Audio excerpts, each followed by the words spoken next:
Hey there, Lysandra Everett here, and I wanted to shoot this video today to share with you about a book I'm reading and a really valuable lesson that I learned today that I wanted to share with you, especially if you're an entrepreneur.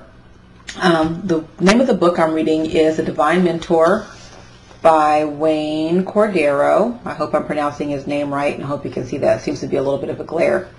But anyway, but at the bottom of it, it says, growing your faith as you sit at the feet of the Savior. Okay. But as I was reading it, I really came upon something really key. But let me kind of give you some backstory. I usually read my Bible every morning, and I usually just pick a book of the Bible and read it all the way through. I'm really not a read through the Bible in 1 year kind of girl. I like to read the whole thing so I know what's going on in that whole setting the whole time. But anyway, this morning, it was time for me to choose a new book, and I really was just sitting there looking at my Bible and having no idea of where to go. And so then I picked up The Divine Mentor and started reading, and it was such a good choice. Because one of the statements that he makes is that there's no better mentor for the businessman or woman than Solomon. And as I kept reading, I got to page 47. And he talked about Solomon learning a lesson, and it came from Proverbs 24:30-32. And it says that Solomon says, I went past the field of a sluggard, past the vineyard of someone who has no sense. Thorns had come up everywhere, and the stone wall was in ruins. I applied my heart and to what I observed and learned a lesson from what I saw. So what he was saying here is that God gives us lessons all the time. You learn from the good and you learn from the bad. So you can learn from the successes that other people have had, and you can also learn from their mistakes as well. And if you are, wondering, what lesson did Solomon learn? Well, he went on to say in verses 33 and 34, a little sleep and a little slumber, a little folding of the hands to rest, and poverty will come on you like a thief, and scarcity like an armed man. I mean, that is just powerful.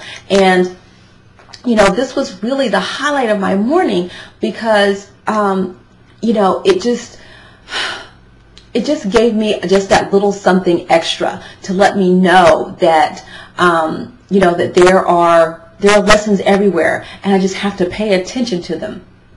But what was key for me this morning, and the valuable lesson I learned, although that was great, the real thing, the nugget I got, is that in Proverbs 24:27, in the New International Versions, there's a whole bunch of versions out there. I read NIV.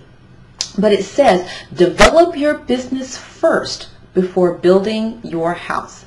And then I also have another Bible, and it says, finish your outdoor work and get your fields ready. After that, build your house. And the commentary behind that says, if a farmer builds a house in the spring, he'll have a house but no food for the year, because he will have missed the planting season in the spring. And so as if a business person spends his time building the house, worrying about things, while the business is struggling to grow, he'll lose both the house, the things, and the business. So you have to do the work in order. And so, if you're doing your work, but you're focused on getting stuff and things, basically, if you're worried about getting the fruits of your labor before you actually do the labor that's going to tell, you're going to lose it all. You have to really focus on what you are supposed to be doing work-wise. Get that done right, because see, if you've done the work and you've built the business right, you're going to have the business, and the business is going to produce the house, okay? So you're going to have food to eat and a nice house. It doesn't make sense to have a nice house and no food, okay?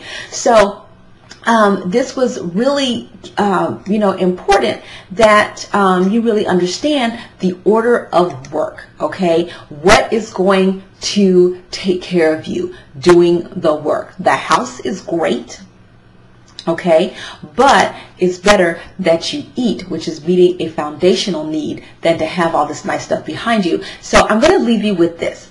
If you're listening to this video and you're wondering, when am I going to see the fruits of my labor? I want you to stop wondering, and then I want you to ask yourself these questions. Just sit back and think to yourself, is Solomon walking past my field seeing thistles and thorns everywhere? Are you taking care of your business?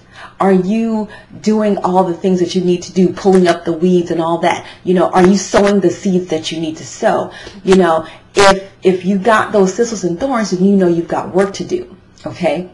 The next thing I want you to ask yourself is, am I focusing on the labor required, or am I focusing on the stuff I want to get?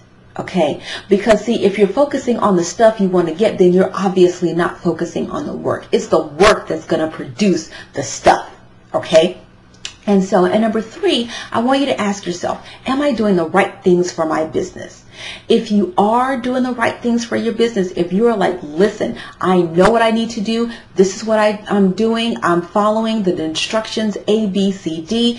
And you know what? If that's the case, then keep doing that.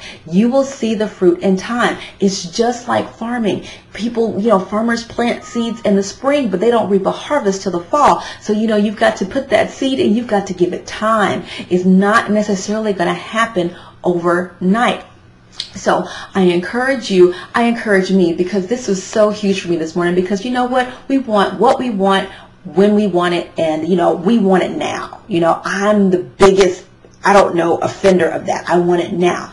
But I'm having to really learn to exercise patience and focus on the work, and then let the fruits produce themselves.